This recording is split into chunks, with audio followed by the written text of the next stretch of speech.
अस्सलाम वालेकुम viewers, welcome back to my YouTube channel Shainaz design.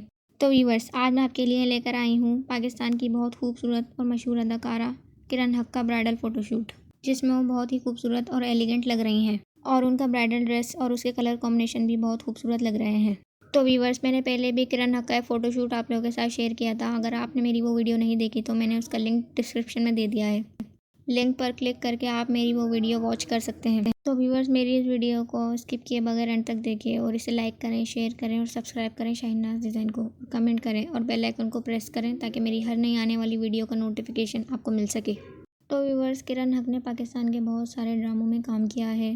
रमज़े इश्क, खूबसीरत, डर खुदा से, पिंजरा, तुम मेरे क्या हो, खाली हाथ, पार्लर वाली लड़की और भी बहुत सारे ड्रामाज में इन्होंने काम किया है। तो व्यूअर्स, किरण हक वैसे तो बहुत ही मशहूर अदाकारा है, लेकिन इनकी बहन भी एक मशहूर अदाकारा है, यास्मीन हक। पार्लर वाली लड़की में इन्होंने एक साथ काम किया है, आप इन्हें उस ड्रामे में देख